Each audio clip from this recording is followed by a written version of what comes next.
তিনি যেখানেই যাইতেন ওখানে যাইয়েই বড় বড় বিবাদ, বড় বড় ঝগড়া বিবাদ।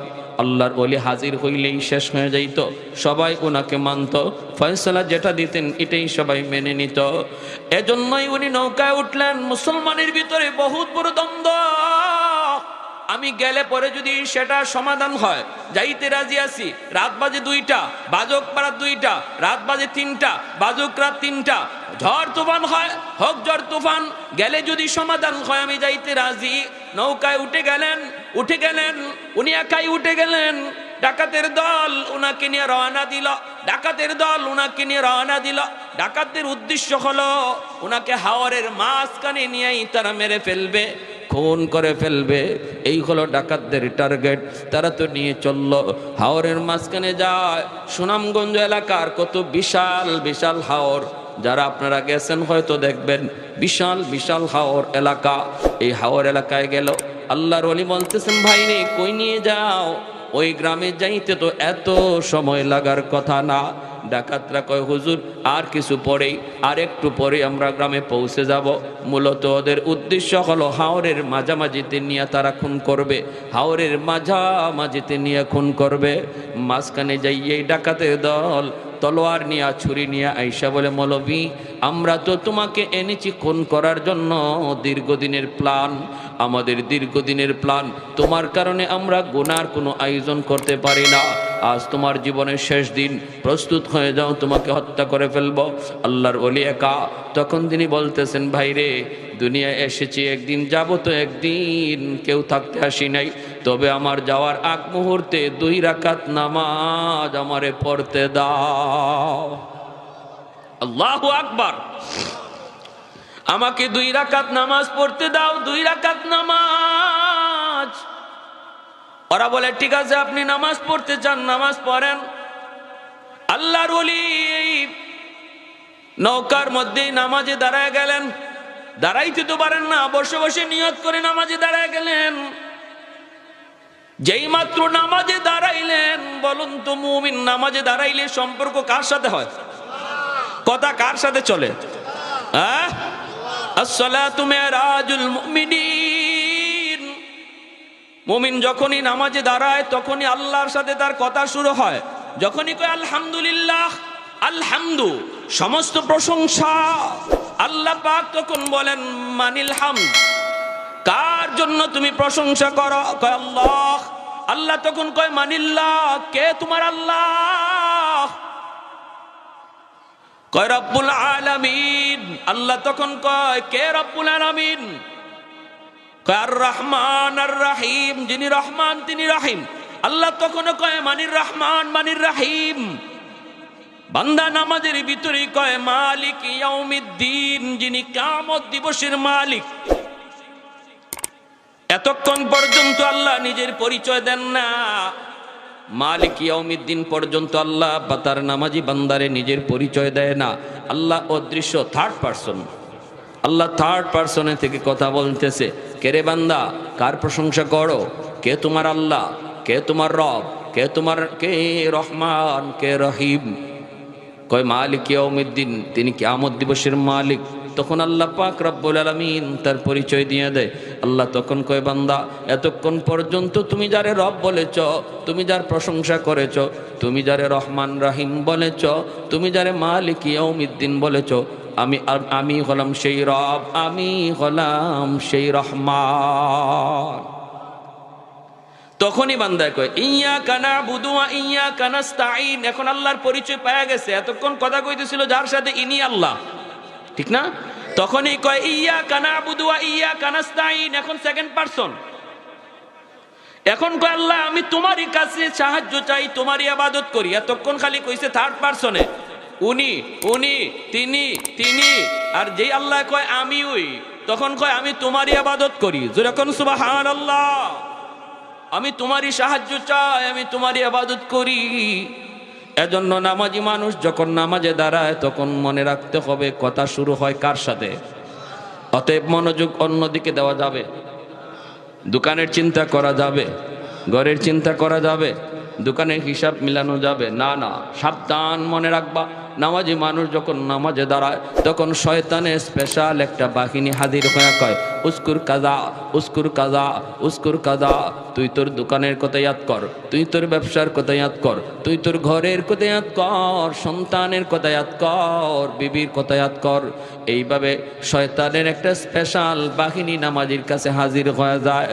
ভাইয়েরা বন্ধুরা, তখন কিন্তু একটু মনে রাখতে হবে এই কাজটা শয়তানে করাইতেছে, মনটা আবার নামাজের ভিতরে নিয়ে আসো, নামাজের ভিতরে নিয়ে আসো।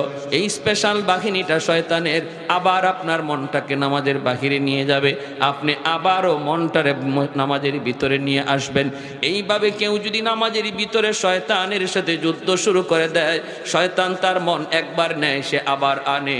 মায়ার নবী বলেন এই মানুষটাকে আল্লাহ পাক পুরা নামাজের সওয়াব আল্লাহ দান করবে। ইখলাসের সাথে ফার্স্ট টু লাস্ট শুধু আল্লাহর ধ্যানে নামাজ পড়লে যে সওয়াব, ওই পরিমাণ সওয়াব আল্লাহ এই লোকটারও দান করবে, কারণ সে ইবলিসের সাথে যুদ্ধ করছে, ঠিক না? ইবলিসের সাথে যুদ্ধ করছে। আর যে মানুষটার মন একবার যদি দোকানে যায়, সালাম ফেরানোর আগে আর মন আনে না, এই মানুষটা কিয়ামতের ময়দানে আল্লাহর ধমক খাবে। আল্লাহর ধমক আল্লাহ কো বান্দারে, ওলামায়ে কেরাম তোরে কত করে বুঝাইলো নামাজে দাঁড়ানো মানে আমি আল্লাহর সাথে কথা বলা, আমি তোর সাথে কথা কই আর তুই মন রাখছো তোমার দোকানে। আল্লাহ সেদিন ধমক দিবে। আল্লাহর ওলিও নামাজে দাঁড়ায় গেলেন, নামাজে দাঁড়ায় গেলেন, নামাজ পড়তেছেন, হঠাৎ করে ঝড় তুফান শুরু হয়ে গেল, আসমানি ঝড়, এমন এক ঝড় শুরু হলো, নৌকা ডুবে যাওয়ার অবস্থা তৈরি হলো। হাওরের মাঝখানে যদি নৌকা ডুবে তাহলে হুজুর শুধু মরবে না, ডাকাতের দলও মরবে। মানুষ যদি কেউ জানে যে আমার নিশ্চিত মৃত্যু, এই মৃত্যুর আগে 2 রাকাত নামাজ পড়া, এটা আমার নবীর সাহাবী হযরত খুবাইব রাদিয়াল্লাহু তাআলা আনহু থেকে সুন্নত জারি হয়েছে। হযরত খুবাইব রাদিয়াল্লাহু তাআলা আনহু, ওনাকে যখন মক্কার কাফিররা শুলিতে চড়াইছিল, তখন তিনি এদের কাছ থেকে একটু সময় নিছিলেন, আমার 2 রাকাত নামাজ পড়ার সুযোগ দাও, জীবনের শেষ নামাজ।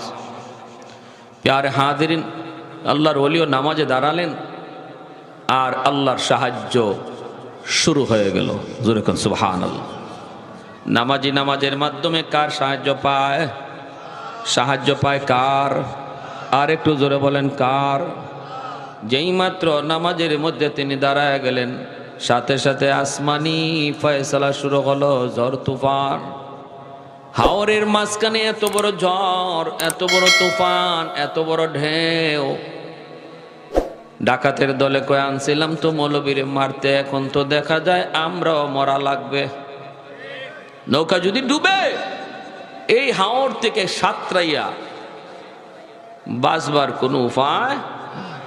আরে আমরা তো আর মরতে আসি নাই, মারতে আনছি, তাহলে আগে আমাদের বাঁচা দরকার। মৌলবীরে মারব পরে, আগে নৌকা সামাল দাও, নৌকা সামাল দাও।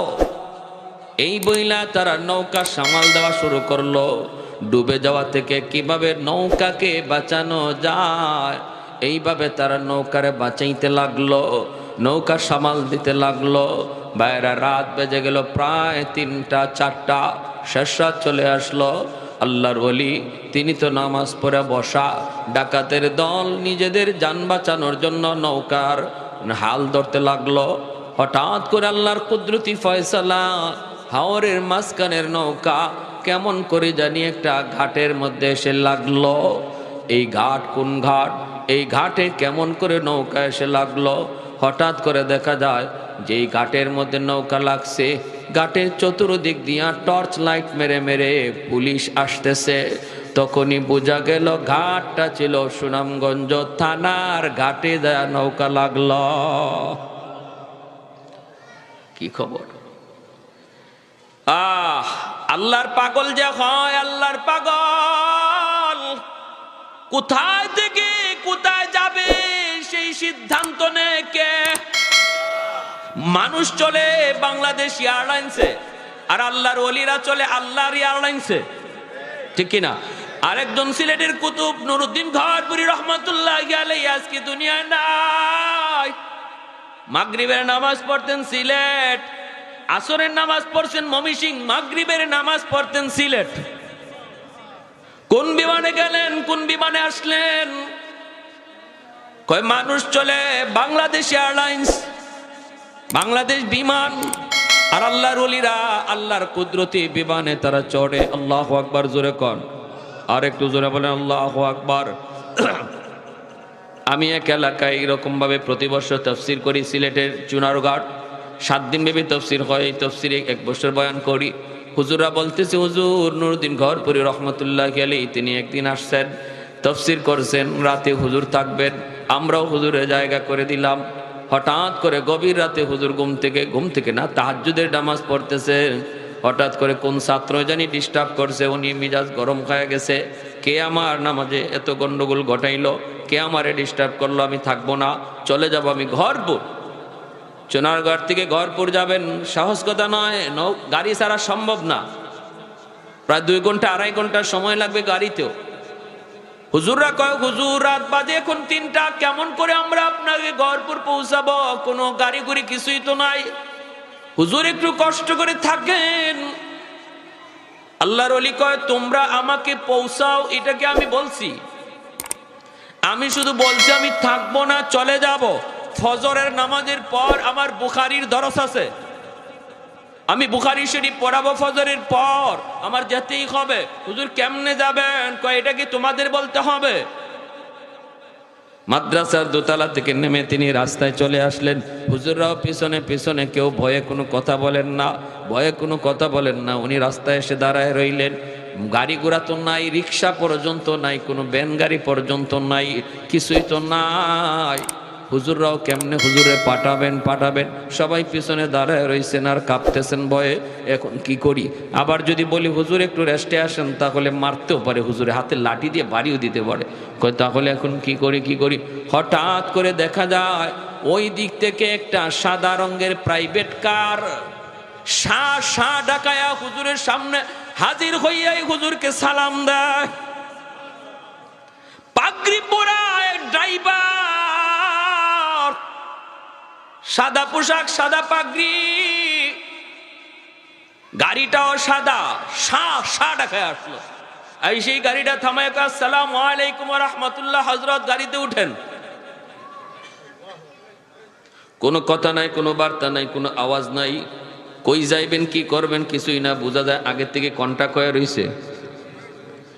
এইবার হুজুররা বলতেছেন, আমরা অবাক হয়ে দেখতেছিলাম আর বলতেছিলাম, আমরাও তাকায় রইছি, দেখি ড্রাইভারে চিনি কিনা। এই ধরনের গাড়ি আমরা আমাদের চুনারঘাটে কোনোদিন দেখি না।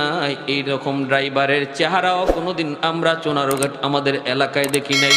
তখন আমরা তো ভয় পেয়ে গেলাম, কোথায় নিয়ে যাবে হুজুররা, হুজুরকে নিয়ে আবার ক্ষতি করে, হুজুরের আবার কোনো ক্ষতি হয়ে যায় কিনা। আমরা বলতেছিলাম, ভাই তুমি কে? ভাই তুমি কে? কোথায় তোমার গাড়ি থাকে? কোন গ্যারেজে থাকে? কে তুমি? বাড়ি কোথায়? আমরা প্রশ্ন করি, সে আমাদের দিকে তাকাই না, জবাব দিবে দূরের কথা, তাকাই না। হুজুর গাড়িতে উঠলেন, পিছন দিকে টান দিয়া হুজুর গাড়িতে বসলেন। আবার যখন জিগাই, সামনে দাঁড়ায় গেছি আমরা, যে আগে জানতে হবে গাড়ি কার, কই নিয়ে যাবে। যখন আবার প্রশ্ন করেছি, হুজুর লাঠি দিয়ে আমাদেরকে বলেন, এ মিয়া, কারে কি জিগাও? তোমরা কারে কি জিগাও? ও কি মানুষ নাকি? ও জবাব দিবে, ও তো জিন্নাত। আল্লাহু আকবার। কারে কি জিগাও? রাস্তা ছাড়ো। সবাই রাস্তা ছেড়ে দিল, শা ডাকায়া এই গাড়ি দিয়ে হুজুরকে পৌঁছায় দিল ঘরপুর। হুজুররা ফোনে জানেন, হুজুর ফজরের নামাজ গিয়া ঘরপুর মাদ্রাসায় পড়ছেন, এর নামাজ পইরে আবার বুখারীর দরসে বসে গেছে। এজন্য আল্লাহ নবীকে উলামায়ে কেরামের কদর, মাদ্রাসার কদর, বাচ্চাগুলির কদর, মানুষ তোমরা যদিও না বুঝো, দানব বুঝে, জিন্নাত বুঝে, পশু পাখি বুঝে, তারা উলামায়ে কেরামের কদর জানে। ছোট ছোট বাচ্চা তুমি দেখতেছো, ছোট বাচ্চা, কিন্তু তার কি পরিমাণ দাম এটা জমিন টের পায়। আল্লাহু আকবার, জোরে কর। যেই মানুষটা, যেই বাচ্চাটারে আল্লাহ পাক রব্বুল আলামিন যার সিনাটাকে পছন্দ করেছে, তার কালাম আমানত রাখার জন্য হাজারো বাচ্চার ভিতর থেকে আল্লাহ পাক পছন্দ করে নির্বাচন করে কিছু বাচ্চাকে আল্লাহ পাক তার কালাম তার সিনায় আমানত রাখার জন্য আল্লাহ পছন্দ করে, ওদেরকে আল্লাহ মাদ্রাসায় আসার তৌফিক দেয়। ওদের বাপমার কলিজাটার মধ্যে আল্লাহ পাক মাদ্রাসার মহব্বত ঢুকায় দেয়। ওই বাপমাই মাদ্রাসায় তারা বাচ্চাটারে নিয়ে হাজির হয়, কারণ এই বাচ্চাটা আল্লাহর তালিকায় মকবুল হয়ে আছে। তাহলে এই বাচ্চাটারে দাম দিয়ে মহব্বত করবেন, ধমক দিবেন না, মৌলভী সাহেবকে ডাক দিবেন। এই ছোট বাচ্চাটা যে মাদ্রাসায় পড়তেছে তারও মৌলভী সাহেবকে ডাক দিবেন, তারে আদর করে খাওয়াবেন, তারে ভালো মন্দ খাওয়াবেন। মনে রাখবেন একটা মাদ্রাসার তালেবে এলেমকে খাওয়ানো মানে মায়ার নবীর হাদিসের ভাষায় তুমি তারে খাওয়াইতেছ না, বরং এই বাচ্চার উসিলায় আল্লাহ তোমাকে আমাকে খাওয়ায়। যেই ঘরে যে বাচ্চাটা খায়, মায়ার নবীর হাদিসের ভাষায় এই বাচ্চার উসিলায় আল্লাহ ঘরের মানুষরে খাওয়ায়, কারণ সে কোরআনের পাখি, আল্লাহর তালিকায় সে মঞ্জুর। কিছু কিছু বিষয় আছে আল্লাহ নিজে নির্বাচন করে নিজের হাতে। নবী কে হবে সেটা আল্লাহর নির্বাচিত। আমলের মাধ্যমে নবী রাসূল হওয়া যায় না, ওলি হওয়া যায়। নবীর সাহাবী কারা হবে এটা আল্লাহর নিজের নির্বাচন করা। আমলের মাধ্যমে আব্দুল কাদের জিলানী হওয়া যায়, সাহাবী হওয়া যায় না। ঠিক তেমনি দুনিয়ার হাজারো লক্ষ বাচ্চাগুলির ভিতর থেকে কোন বাচ্চাটা আল্লাহর কালাম সিনায় নিবে এটাও আল্লাহর নিজের নির্বাচন করা, আল্লাহর নিজের হাতের নির্বাচন। এজন্য এই বাচ্চাগুলির কদর করবেন, মায়া করবেন, আদর করবেন। সে নিজের ইচ্ছা আসে নাই, আল্লাহ তারে আনাইছেন। সুবহানাল্লাহ। আমার ভাইয়েরা, এজন্য বলতেছিলাম ওই শাইখে কাতিয়া রহমতুল্লাহ আলাইহি ইনি রম করছেন। এখন হঠাৎ করে পুলিশ টর্চ মাইরা সামনে আসছে, আইসেই দেখে শাইখে কাতিয়া, ওনারে তো চিনে পুলিশ, সবাই চিনে। হযরত আপনি ডাকাতের দল, সাথে সাথে হুজুরের পা জড়ায় দুইরা কয়, হযরত আমাদেরকে মাফ করেন, জীবনের জন্য আমরা অপরাধ ছেড়ে দিলাম, জীবনের জন্য আমরা গুনাহ ছেড়ে দিলাম, আজকে নিজের চোখে যা দেখছি। আল্লাহর ওলি বলেন, তাহলে কথা দাও আমার জীবদ্দশায় কারো কাছে এই কেরামতি বলবা না। কারণ খাঁটি আল্লাহর ওলি যারা, এরা নিজেদের কারামত কারো কাছে বলে না। কেউ যদি দেখে তারে বলতেও নিষেধ করে। আর ভেজাল যেখানে আছে সেখানেই শুধু বড় বড় সাইনবোর্ড, বড় বড় ডিগ্রি, নাম খুঁজে পাওয়া যায় না, ডিগ্রি ঠেলায়। আশিক রসুল, মাহবুবে খুদা, গাউসে হামদানি, কুতুবে রব্বানি, সারা শৈল্য সুলকানি, নাম কইরে কয় নাম লাগতো না, খালি টাইটেল ফর। ঠিক না? নাম লাগবো না, খালি টাইটেল ফর। 16টা টাইটেল, 32টা টাইটেল এখন ফিস সাহেবের নামের আগে। এটা আমরাও বুঝি, যত জায়গায় বেজাল্লে জিনিস এটার সাইনবোর্ড খুব চকচকা। ঠিক না? খাটে জিনিসের সাইনবোর্ড লাগে না। মধুপুরে পিসা বুজুর রাহিমাহুল্লাহ নামের আগে অত টাইটেল নাই। ঠিক না? সহজ সরল। এখন আল্লাহর ওলি কয়, তাহলে তোমরা কথা দাও কারো কাছে বলবা না। কয় ঠিক আছে হযরত, আমরা কথা দিলাম কারো কাছে বলবো না। আর আরেকটা আরজু হলো আমাদের বাকি জীবনটা আমরা আপনার খাদেম হইয়া কাটাতে চাই। পুলিশেরা কয়, হুজুরেরা কারা? আল্লাহর ওলি কয়, এরা আমার খাদেম। সুবহানাল্লাহ। কয় পুলিশরা কয়, হুজুরেরা কারা? ইনি কয়, আমার খাদেম। আল্লাহর ওলি যতদিন জীবিত ছিলেন ওদেরকে কেউ চিনত না, খাদেম হিসেবেই ছিল। যেদিন দুনিয়া থেকে বিদায় হন, এরপরে তারা তিনজন নিজেদের অতীতের ইতিহাস মানুষকে জানায়। কেমনে তারা এই লাইনে আসলো, কেমন করে হুজুরের খাদেম হলো, হুজুরের ইন্তেকালের পরে তারা এই ঘটনা মানুষকে জানাইছে, এর আগে জানাই নাই। মানুষ শুধু জানতো তিনজন হলো হুজুরের জানবাজ খাদেম। হুজুরে জান দেওয়ার আগে ওরা জান দিতে প্রস্তুত। আল্লাহু আকবার। ওয়া নুনাজ্জিলু মিনাল কুরআন মা হুয়া শিফাউন ওয়া রাহমাতুল লিল মুমিনিন। এজন্য আমার ভাইরা বলতেছিলাম, এই চল গলগলিয়া মার্কাজুল উলুম মাদ্রাসাটা আপনাদের এলাকার জন্য রহমত, আপনাদের এলাকার জন্য রহমত। এই মাদ্রাসাকে যারা মায়া করবেন, মায়ার নজরে দেখবেন, আল্লাহ আপনার জিন্দেগিতে রহমত আল্লাহ নাজিল করবে। আপনার যত নিয়ামত আছে আল্লাহ নিয়ামত আল্লাহ বাড়ায় দিবে। মাদ্রাসা যদি না থাকে রহমতের দরওয়াজা বন্ধ হয়ে যাবে। কারা কারা রহমত জারি রাখতে চাই আল্লাহর একটা হাত তুলে আল্লাহকে দেখাই। তাহলে মাদ্রাসার প্রতি বিদ্বেষ না মহব্বত? বিদ্বেষ না মহব্বত? এবং নিজের সন্তান নিজের নাতি নশাকে মাদ্রাসায় দেন, নিজের সন্তানটারে দেন। হাসরের মাঠে আল্লাহ ওই হাফেজে কোরআনের বাপমার মাথায় নিজের হাতে আল্লাহ পাগড়ি পরাইয়া দিবে। আল্লাহ বলবে দুনিয়াতে তোমার সন্তানের মাথায় পাগড়ি পরাইছে তার উস্তাদ, আর হাসরের মাঠে আমি আল্লাহ তোমাদের মাথায় পাগড়ি পরাবো। কারণ দুনিয়ার সমস্ত বাপমা স্রোতের তালে তালে স্কুল কলেজ ভার্সিটির দিকে চলতেছিল, আর তুমি স্রোতের উল্টা দিকে চলছিলে আমি আল্লাহকে খুশি করার নিয়তে। সবাই তোমারে মন্দ বলছে, এরপরও তুমি তাদের কথায় কান দাও নাই। আমি আল্লাহরে খুশি করার নিয়তেই সন্তানকে মাদ্রাসার বারান্দায় নিয়ে হাজির হয়েছিলে। ওই দিন আমি আল্লাহ তোমার চেহারা কুদরতি নজরে দেখছি। যেদিন তোমার সন্তানের মাথায় পাগড়ি পরায় উস্তাদ, সমস্ত মানুষ তোমার সন্তানের চেহারার দিকে তাকায়, আমি আল্লাহর কুদরতি নজর তোমরা বাপমার চেহারার দিকে থাকে।